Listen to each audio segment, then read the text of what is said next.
شان مکی مدنی سلطان صلی اللہ تعالی علیہ وسلم پر 10 مرتبہ درود پاک بھیجے تو اسے مرنے سے پہلے 2 میں سے 1 فضیلت نصیب ہو جائے گی. اور یہ جو 2 انعام ہے نا، جن دونوں میں سے کوئی ایک ملے گی، یہ دونوں ہی بڑے کمال کے ہیں. فرمایا یا تو اس بندے کو خواب میں اللہ تعالی کا دیدار نصیب ہو جائے گا، آئے ہائے، اور فرمایا دوسری کیا ہے، یا پھر دوسری فضیلت اس کو یہ ملے گی کہ وہ شب قدر کو حاصل کر لے گا. تو دونوں ہی سمجھ لے کمال کی فضیلتیں ہیں. تو رمضان کی پہلی رات انشاءاللہ یہ 2 رکعتیں پڑھنی ہے. میں ریپیٹ کر دیتا ہوں، ہر رکعت میں سورہ فاتحہ کے بعد 1 مرتبہ سورہ فتح، اذا جاء نصر اللہ والفتح، پوری سورت. اور جب پوری کر لے 2 رکعت تو 10 بار سورہ قدر، انا انزلناہ فی لیلۃ القدر، یہ پوری سورت. اور اس کے بعد 10 مرتبہ درود پاک پڑھنے ہیں. سبحان اللہ. ماہ رمضان تو کیا آتا ہے، بیڑا پار ہو جاتا ہے، گناہ گاروں کی بن آتی ہے. اللہ اس رمضان کی برکتیں ہم سب کو نصیب فرمائے. تو درود پاک کی کیا بات ہے، نیت کر لیں انشاءاللہ کثرت کے ساتھ درود پاک پڑھیں گے انشاءاللہ. نام حضرت پہ لاکھ بار درود، بے عدد اور بے شمار درود ہم کو پڑھنا خدا نصیب کرے. دم بدم اور بار بار درود. کون جانے درود کی قیمت، کون جانے درود کی قیمت ہے، عجب در شاہوار درود. جو محب نبی ہے اے کافی، جو محب نبی ہے اے کافی، چاہیے اس کو بار بار درود. صلو علی الحبیب صلی اللہ تعالی علی محمد صلی اللہ علیہ وسلم. سبحان اللہ سبحان اللہ. میرے پیارے اسلامی بھائیوں، ایک مرتبہ پھر ماہ غفران، نزول قرآن، رب کے مہمان ماہ رمضان کی آمد ہے. کچھ ہی دن کے بعد یہ اعلان ہوگا، مبارک ہو، ماہ رمضان المبارک کا چاند نظر آ گیا ہے. یہ اعلان سنتے ہی انشاءاللہ عاشقان رمضان کے دل خوشی سے جھوم اٹھیں گے، چہروں پر تازگی آ جائے گی، مسجدوں کی رونق بڑھ جائے گی. تراویح کا سلسلہ، فرض نمازیں، کوئی نوافل کی کثرت کر رہا ہوگا، کوئی تلاوت قرآن کا فیض اٹھا رہا ہوگا، سحر و افطار کی رونقیں ہوں گی. سبحان اللہ. کیا آپ جانتے رمضان مبارک کتنا عظیم مہینہ ہے؟ جی ہاں، وہ مہینہ تشریف لا رہا ہے جسے حدیث پاک میں سید الشہور یعنی تمام مہینوں کا سردار کہا گیا. وہ مبارک مہینہ آ رہا ہے کہ اس کی پہلی رات سے آسمانوں کے دروازے کھول دیے جائیں گے، پھر آخری رات تک، لاسٹ نائٹ تک وہ دروازے بند نہیں ہوں گے. جو اس مہینے میں 1 سجدہ کرے اس کے لیے 1500 نیکیاں لکھی جاتی ہیں، اور جنت میں سرخ یاقوت کا گھر بنایا جاتا ہے. اللہ اکبر. سمجھ آ رہی ہے بات؟ 1 سجدے پر 1500 نیکیاں، اور ایک ہی سجدے پر سرخ یاقوت کا جنت میں گھر. اب سوچیں جو نفل پڑھتے ہیں، جو پوری تراویح پڑھتے ہیں، ہر سجدے پر کیا کچھ حاصل کر رہے ہیں. انہیں سوچنا چاہیے جو تراویح میں سستی کر جاتے ہیں، نوافل میں سستی کرتے ہیں. دل پر چوٹ کرنے کے لیے ایک جملہ کہہ دیتا ہوں، باقی پھر آگے چلتے ہیں. کہ اگر یہ کہہ دیا جائے کہ ماہ رمضان میں جو جتنے سجدے کرے گا اسے اتنے 1000 روپے ملیں گے، پھر بتائیں کتنے سجدے کریں گے؟ اچھا جناب، جو ماہ رمضان میں پوری تراویح پڑھے گا اسے جناب کورنگی کی ایک بڑی سوسائٹی میں ایک پلاٹ دیا جائے گا. 20 رکعت پوری پڑھے، بندہ کہ 20 کے بعد کہیں گے کچھ اور بھی پڑھ لیتا ہوں، ایک پورا پلاٹ مل جائے گا. ہر سجدے پر، کراچی میں نہیں، پاکستان کے پوش ایریا میں نہیں، جنت میں سرخ یاقوت کا گھر دیا جا رہا ہے. تو کتنے سجدے کرنے چاہیے رمضان میں؟ وارے نیارے ہو گئے نا، اتنا آسان. سبحان اللہ. اور سنو، وہ مہینہ آ رہا ہے کہ جو ماہ رمضان کا پہلا روزہ رکھتا ہے اس کے پچھلے گناہ معاف کر دیے جاتے ہیں. صبح سے شام تک 70,000 فرشتے اس کے لیے دعائیں مغفرت کرتے ہیں. آج دنیا میں پتہ ہے ہم کسی بڑے بزرگ شخصیت کو ڈھونڈ رہے ہوتے ہیں، کسی عالم دین سے پیار ہوتا ہے، کسی پیر صاحب سے محبت ہوتی ہے، بندہ کہتا ہے جا کے یار ان سے دعا کروا لوں، میرا کام ہو جائے گا. اللہ کے فرشتے، اور وہ بھی کتنے، 70,000 صبح سے شام تک روزہ دار کے لیے دعائیں کر رہے ہیں. سبحان اللہ. جس میں نفل کا ثواب فرض کے برابر، فرض کا ثواب 70 گنا بڑھا دیا جائے گا. رمضان مبارک کی جب پہلی رات آتی ہے، اللہ پاک اس امت کی طرف نظر رحمت فرماتا ہے، اور جس پر اللہ نظر رحمت فرمائے اسے کبھی عذاب نہ دے گا. اس سے پتہ کیا پتہ چل رہا ہے؟ 2-3 باتیں آ گئی ہیں. کہ پہلی رات بڑی امپورٹنٹ ہے. آخری رات تو ہے ہی امپورٹنٹ, وہ بعد میں بتاؤں گا, مگر چونکہ ابھی پہلی رات آنے والی ہے نا. First night of Ramzan is very important. آپ نے سنا اس رات ہمیں یہ 2 رکعتیں پڑھنی ہیں. پھر فرمایا اس رات اللہ جس پر نظر رحمت فرمائے گا اس پر کبھی عذاب نہیں ہوگا. اور پھر کیا فرمایا کہ پہلی رات آسمانوں کے دروازے کھول دیے جاتے ہیں. سبحان اللہ. تو یہ خاص رات ہے. فرمایا اس مبارک مہینے میں بخشش کے پروانے بانٹے جائیں گے. کون سا وقت بڑا سینسٹیو ہے؟ جو افطار کا وقت ہے نا, یہ بڑا سینسٹیو ہے, بڑا حساس, بڑا خوبصورت وقت ہے. حدیث پاک میں آتا ہے جس کا مضمون ہے ہر روز افطار کے وقت 10 لاکھ گناہگاروں کی بخشش کی جائے گی. اور اس مبارک مہینے میں جتنے جمعے ہوں گے فرمایا تب تو وارے نیارے ہو جائیں گے جمعرات کی مغرب سے لے کر غروب آفتاب سے جمعے کے غروب آفتاب تک. یہ جو 24 آورز ہیں, یہ جو دن رات ہے, فرمایا ہر گھڑی میں 10 لاکھ گناہگار جہنم سے آزاد کر دیے جاتے ہیں. اور وہ بھی کون سے؟ جن پر جہنم واجب ہو چکی تھی, گناہوں کی وجہ سے جن پر جہنم واجب ہو گئی, وہ گناہگار بخشے جائیں گے. اللہ اکبر. اب سوچو یہ رمضان کیسا مہینہ ہے, اس کی کتنی خوشی ہونی چاہیے, کتنی پریپریشن ہونی چاہیے. افطار کا وقت تو اتنا نازک وقت ہے کہ 10 لاکھ بخشے جا رہے ہیں. ہم افطار میں کس کام میں لگے رہتے ہیں بھائی؟ سموسے آگے کے نہیں آئے, پکوڑے آگے کے نہیں آئے, شربت کہاں ہے, دہی بلے کہاں ہیں, فلاں چیز کہاں ہے, گھر میں ایک افراتفری مچی ہوئی ہوتی ہے. پلیز ٹرائی ٹو انڈرسٹینڈ, یہ افطار کا وقت مانگنے کا وقت ہے, گر گڑانے کا وقت ہے, آنسو بہانے کا وقت ہے کہ مولا آج 10 لاکھ بخشے جا رہے ہیں. ان بخشے جانے والوں میں میرا بھی نام لکھ دے. کاش سارے اپنے گھر والوں کو بھی کہہ دیا کرو کہ چھوڑ دیں کچن کے کام, ہم بیٹھ جائیں, جو ہو گیا تیار ٹھیک ہے, یہ آخری 10-15 منٹ. اور سبحان اللہ, کراچی والوں کو تو اور فائدہ یہ ہے کہ عین اسی وقت عالمی مدنی مرکز میں ایک عجب سما ہوتا ہے, ایک آنسوؤں کی برسات ہے, ایک دعاؤں کا سلسلہ ہے. ہمارا تو ٹائم بھی میچ ہوتا ہے نا, پنجاب والے یا دنیا کے دوسرے ملکوں والوں کا وہ افطار کا وقت نہیں ہوتا, ہمارا تو ایگزیکٹ افطار کا وقت وہی ہوتا ہے. تو کیا ہی اچھا ہو کہ باپ بھی بیٹھا ہو, ماں بھی بیٹھی ہو, بچے بھی بیٹھے ہوں اور ہاتھ اٹھے ہوئے ہوں, اللہ کی بارگاہ میں التجائے ہوں, اے اللہ ہمارا گھرانہ تیرے دربار میں حاضر ہے, اے اللہ افطار کا وقت ہے, 10 لاکھ بخشے جائیں گے. اس بخشے جانے والوں میں ہماری فیملی کا, ہمارے گھر بار کا نام لکھ دے. اے میرے اسلامی بھائیوں, کچھ ایسا انتظام گھر میں کریں کہ 10-15-20 منٹ پہلے آپ سارے کاموں سے فارغ ہو جائیں, اب دعاؤں میں گزاریں. افطار سے پہلے بھی دعا کریں, مگر جو خاص مقبولیت کی گھڑیاں ہیں وہ عین افطار کے بعد ہیں. افطار میں لگ جاتے ہیں ہم, کوئی کھجور کھا لی, پانی پی لیا, دوبارہ ہاتھ اٹھائیں, دوبارہ مانگیں. یہ وقت ہے مانگنے کا, یہ قبولیت کی گھڑیاں ہیں. اللہ کرے کہ ہم ان لمحات کو پراپر انداز میں, صحیح انداز میں گزارنے میں کامیاب ہو جائیں. اپنے دل میں خوشی داخل کیجئے, پریپریشن کیجئے, تیاری کیجئے. آپ کے گھر پہ جیسا مہمان آتا ہے آپ ویسی تیاری کرتے ہیں نا. کوئی دور کا مہمان, نارمل مہمان, آپ نارمل سی تیاری کرتے ہیں. اسپیشل مہمان آپ اسپیشل تیاری کرتے ہیں. کچھ مہمان ایسے ہوتے ہیں جن کے آنے کے لیے انتظار ہوتا ہے, یقین نہیں آتا وہ ہمارے گھر آ رہے ہیں. بندہ گھر بھی سجاتا ہے, صفائی بھی کرتا ہے, خوشبو بھی لگاتا ہے, اچھے اچھے کھانے بناتا ہے. مہمان کی تیاری ہے نا. تو رمضان یہ رب کی طرف سے ہمارے لیے مہمان آ رہا ہے, ہماری بخشش کروانے آ رہا ہے. ہمیں اپنے آپ کو سجانا ہے, اپنے کردار کو سجانا ہے. اپنی صحت کا بھی اس لیے خیال رکھو کہ میں اب ایسے الٹے سیدھے کھانے نہ کھاؤں رمضان سے پہلے. پتہ ہے جس کی شادی ہونے والی ہوتی ہے تو دولہے کو لوگ کہتے ہیں بھائی ذرا خیال رکھنا, شادی والے دن ہی بیمار مت ہو جانا. 1 ہفتہ پہلے سے احتیاط کرواتے ہیں, زیادہ سفر نہیں کرواتے, زیادہ تھکن والا کام نہیں کرواتے. تو کیا ہی اچھا ہو کہ ماہ رمضان سے پہلے ہم اپنی صحت کا خیال رکھیں, تھوڑا سا ریسٹ کریں. مجھے روزے رکھنے ہیں, مجھے انشاءاللہ تراویحاں پڑھنی ہیں. اپنے کام کاج کو موڈیفائی کریں. آپ بہت بیزی رہتے ہیں کاروبار میں, نوکری میں, تو کوشش کریں کہ کوئی ایسی ترتیب بنائے کہ میرا کچھ کام کم ہو جائے تاکہ میں روزے رکھ سکوں, میں عبادت کر سکوں. ساری زندگی پڑی ہے کام کرنے کے لیے. لیکن عجیب بات پتہ ہے کیا ہے, اس وقت 2 قسم کی تیاریاں ہو رہی ہیں. ہوں گے کچھ نیک لوگ جو انشاءاللہ عبادت کی تیاریاں, تلاوت کی تیاریاں, خوب روزے, تراویح اور اس کے بارے میں سوچ رہے ہوں گے. مگر کچھ لوگ وہ ہیں جو اس وقت اسٹاک جمع کر رہے ہوں گے, کاروبار کیسے چمکانا ہے, کون سی آئٹم کا ریٹ بڑھ جائے گا. وہ کاروباری لوگ پیسے کمانے کی تیاری کر رہے ہوں گے.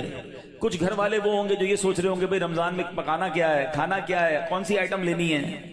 رمضان کھانے پینے کے لیے نہیں آتا.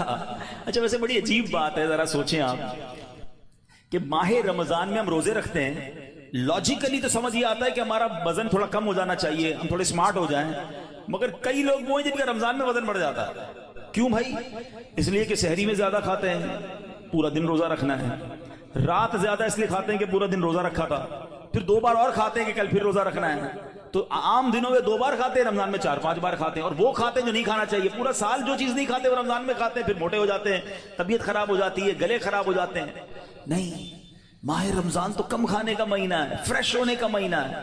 لیکن ہمارے یہاں تو فیسٹیول، اگر میں کہوں کسی کو کہ کسی غیر مسلم کو اگر رمضان میں دورہ کرا دیا جائے پاکستان کے مختلف شہروں کا اور کہیں بتاؤ کیا آپ نے دیکھا، تو کہے گا لگتا ہے مسلمانوں کا کوئی کھانے پینے کا تہوار آ رہا ہے. کہ میں جس مٹھائی کی دکان پہ گیا وہ رش تھا، جس پکوڑے کی دکان پہ گیا وہ لائنیں لگی ہوئی تھی افطار سے پہلے، اور بورڈ لگے ہوئے تھے سحری آفر، افطار آفر. تو لگتا ہے مسلمانوں کا کوئی کھانے پینے کا سالانہ تہوار آتا ہے. کتنی عجیب بات ہے یار. جس مہینے میں پورا دن کھانے پینے سے رکنا ہے، اس مہینے میں سارا دن رات کھانے پینے کی باتیں ہو رہی ہوتی ہیں. مجھے بتائیں نا، ہم دوست آپس میں ملتے ہیں کیا بات کرتے ہیں؟ یار سناؤ آج سحری کہاں کرنی ہے؟ اچھا بھائی افطار کہاں کرنا ہے؟ رات کدھر چلنا ہے کھانے کے لیے؟ ارے بھائی یہ بات کون کرے گا؟ تراویح کدھر پڑھنی ہے آج؟ تلاوت کدھر کرنی ہے؟ تہجد کہاں پڑھنی ہے؟ علم دین کی محفل کدھر سجی ہوئی ہے؟ ذکر و اذکار میں آج بیٹھ کے کدھر کرنا ہے؟ آج مل کے اللہ کی بارگاہ میں گر گڑا کر دعائیں کہاں کرنی؟ یہ گفتگو کیوں نہیں ہوتی؟ ماہ رمضان تو نیکیوں کا اجر بڑھا دیا گیا، مگر دماغ میں ایک ہی بات گھوم رہی ہوتی ہے. یا دوسری، آج کل کھیل کود شروع ہو گیا رمضان میں. ایسا نہ کریں. ماہ رمضان کے کیسے کیسے فضائل ہیں ذرا سنیے گا. معراج شریف کی روایات میں ہے، معراج کے دولہ مکی مدنی مصطفیٰ صلی اللہ تعالی علیہ وسلم نے سدرۃ المنتہا کے قریب ایک فرشتہ دیکھا. آپ فرماتے لم ارا مثلہ، یعنی ایسا نرالا فرشتہ میں نے کبھی نہیں دیکھا. نبی پاک فرما رہے ہیں. تو آپ فرماتے ہیں کہ میں نے ایسا نرالا فرشتہ تو کبھی نہیں دیکھا تھا. یہ جب تسبیح کرتا تھا تو اس کی ایسی خوبصورت آواز تھی کہ اس آواز سے عرش بھی جھوم اٹھتا تھا. میں نے جبرائیل سے پوچھا ایو خلقی ھذا، اے جبرائیل یہ کون سی مخلوق ہے؟ عرض کی حضور یہ ایک فرشتہ ہے جو حضرت آدم علیہ السلام سے 2000 سال پہلے پیدا کیا گیا تھا.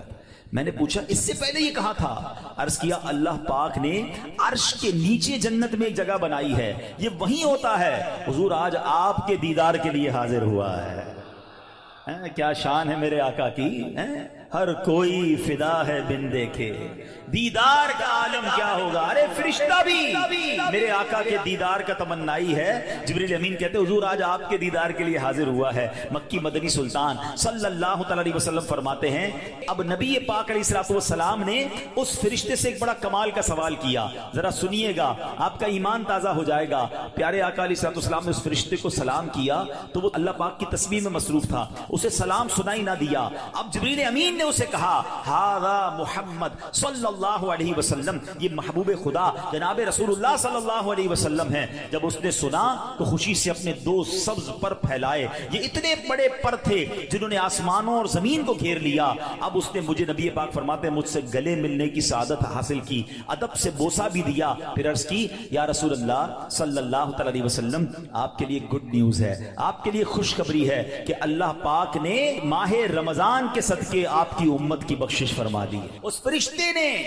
نبی پاک کو عرض کی کہ حضور آپ کی امت کو اللہ نے ماہ رمضان کے صدقے بخش دیا ہے. سبحان اللہ. نبی ہاشمی صلی اللہ علیہ وسلم مزید فرماتے ہیں اس فرشتے کے سامنے 2 صندوق رکھے ہوئے تھے جن پر ہزاروں تالے لگائے ہوئے تھے. میں نے پوچھا ان صندوقوں میں کیا ہے؟ اس فرشتے نے عرض کی ان صندوقوں میں آپ کی امت کے روزہ داروں کے لیے جہنم سے آزادی کے پروانے ہیں. آئے ہائے، ہماری مغفرت کا انتظام پہلے ہی رب نے فرما دیا ہے. کاش ہم ماہ رمضان کے قدردار بن جائیں.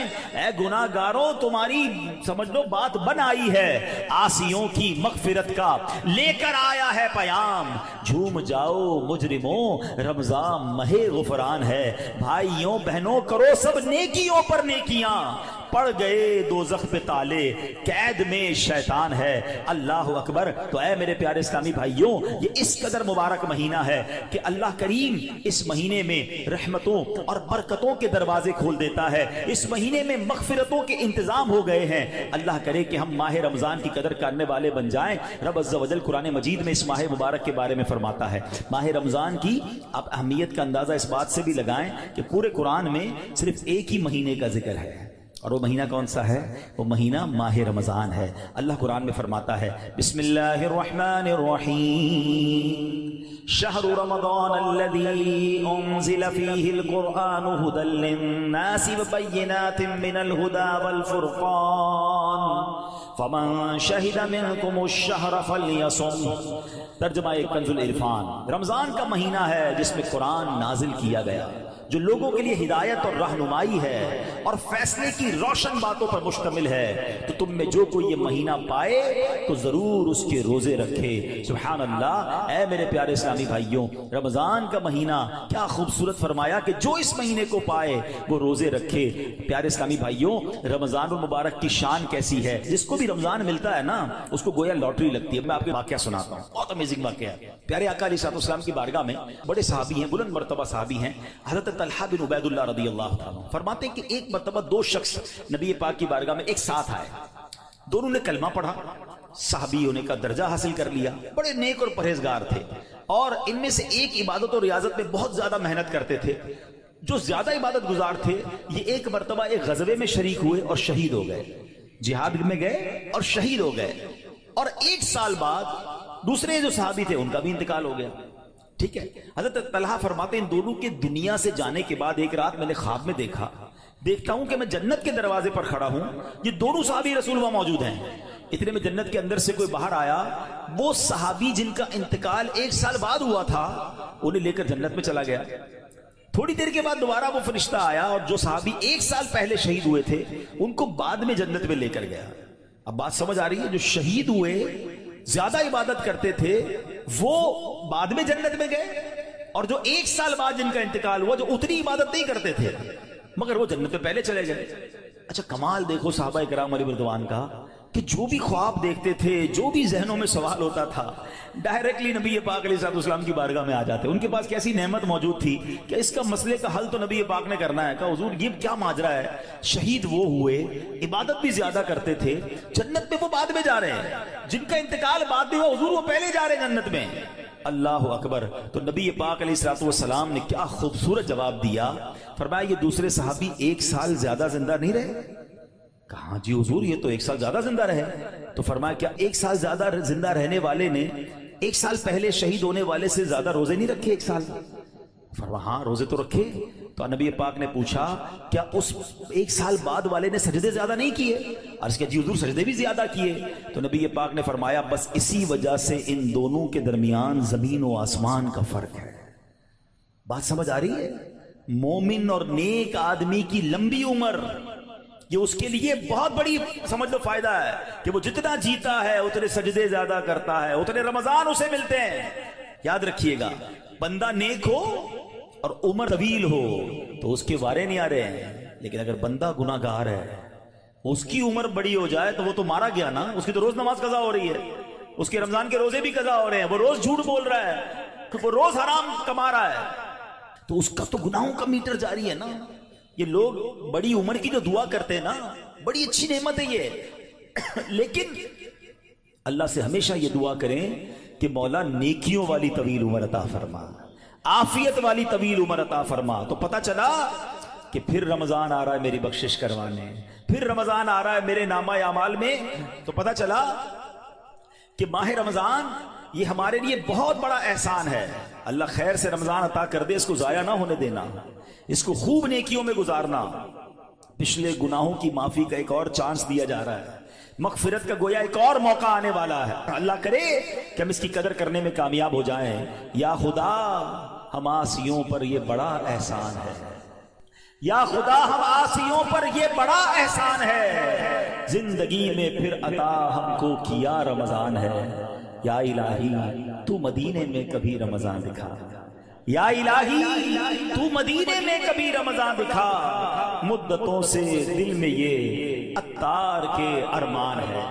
تو اے میرے پیارے اسلامی بھائیوں، کاش ماہ رمضان کی ہم قدر کرنے میں کامیاب ہو جائیں. آپ کو معلوم ہے ماہ رمضان آتا تھا نا تو میرے آقا اس کا بھرپور استقبال فرماتے تھے. دیکھیں ہمیں اگر اپنی آنے والی نسلوں تک یہ بات باقی رکھنی ہے کہ رمضان کی اہمیت رہے، ہمارے بچوں کو پتہ چلے، انہیں سارا سال انتظار رہے، تو ہمیں بھی ماہ رمضان کو سیلیبریٹ کرنا چاہیے. نبی پاک کیا کرتے؟ میرے آقا جب چاند نظر آتا نا سبحان اللہ تو پیارے آقا علیہ السلام قبلے کی طرف رک کر کے یوں دعا مانگتے. ذرا دعا دیکھیے گا کون سی ہے. آقا کی دعا کیا ہوتی؟ اللہم احلہ علینا بالامن والامانہ والسلامۃ والعافیۃ المجللۃ ودفاع الاسقام والعون علی الصلاۃ والصیام والقیام وتلاوۃ القرآن.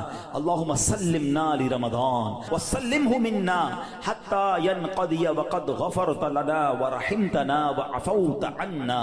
اے اللہ اس چاند کو ہم پر امن و امان، سلامتی، مکمل عافیت اور بیماریوں سے حفاظت کا ذریعہ بنا، اور نماز، روزے، عبادت اور تلاوت قرآن پر مدد کا سبب بنا.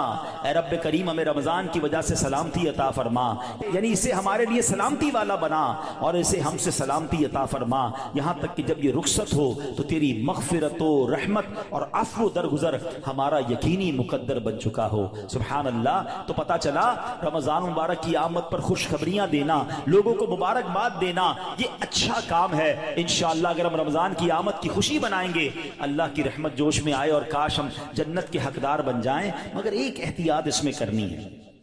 جب بھی رمضان آتا ہے نا تو ایک بڑا عجیب سا میسج وائرل ہوتا ہے. کیا وائرل ہوتا ہے؟ حدیث پاک میں ہے کہ جس نے سب سے پہلے آمد رمضان کی مبارک دی اس کے لیے جنت واجب ہو جاتی ہے. ایسی کوئی حدیث ہمارے آقا مکی مدنی مصطفیٰ صلی اللہ علیہ وسلم سے ثابت نہیں ہے، نہ ہی رمضان کے بارے میں نہ ہی کسی مبارک مہینے کے بارے میں. ایسے جھوٹے میسیجز کو آگے بڑھانا نہیں چاہیے. جو بھی آپ کو میسج بھیجے اس کو محبت کے ساتھ سمجھائیں کہ ایسی کوئی حدیث نہیں ہے. حدیث پاک ذرا غور سے سن لیں. جو ہر میسج آگے فارورڈ کر دیتے ہیں نا، پہلے چیک تو کریں یہ حدیث ہے بھی کہ نہیں. ہم کہیں جھوٹی حدیث یا جھوٹی بات پھیلانے کا سبب تو نہیں بن رہے. حدیث پاک سنیے گا، من کذب علی متعمدا فلیتبوأ مقعدہ من النار. آقا فرماتے جس نے مجھ پر جان بوجھ کر جھوٹ باندھا، مثلا نبی پاک علیہ الصلوۃ والسلام نے کوئی بات فرمائی نہیں تھی اور یہ کہہ دیا کہ پیارے آقا علیہ الصلوۃ والسلام کی حدیث ہے، تو ایسا بندہ اپنا ٹھکانہ جہنم میں بنا لے. تو بالکل بھی اور لوگ اچھا یہ تو عجیب ہے نا، کہیں بیٹھے اللہ قرآن میں یہ فرماتا ہے بھائی قرآن میں آیا ہے، کدھر آیا ہے بھائی یہ اس کو بھی نہیں پتا ہے. حدیث میں یہ بات آئی ہے، بھائی کون سی حدیث کس کتاب ہے پتا کچھ نہیں ہے، اپنی طرف سے بولی جا رہے ہیں. بھائی کس نے کہا ہے آپ کو؟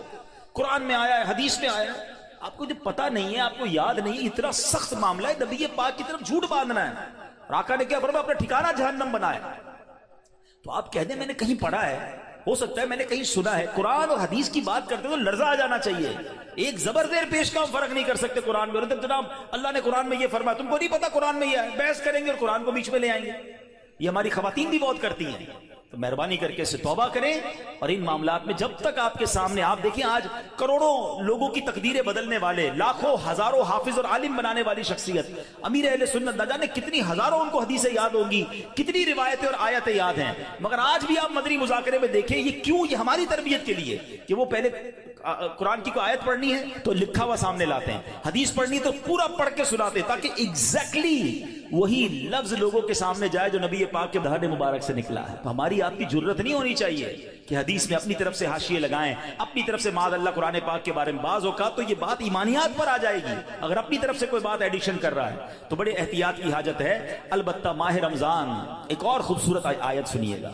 اس میں قرآن پاک نے جو ہم پر رمضان کے روزے فرض کیے گئے نا اس کا ریزن بیان کیا. یعنی ہماری شریعت ہم سے چاہتی کیا ہے؟ روزے تو ہم برسوں سے رکھ رہے ہیں، بچپن سے روزے رکھ رہے ہیں، کئی ایسے یہاں ایسے ہوں گے، لیکن اس روزے سے میں حاصل کیا کرنا ہے؟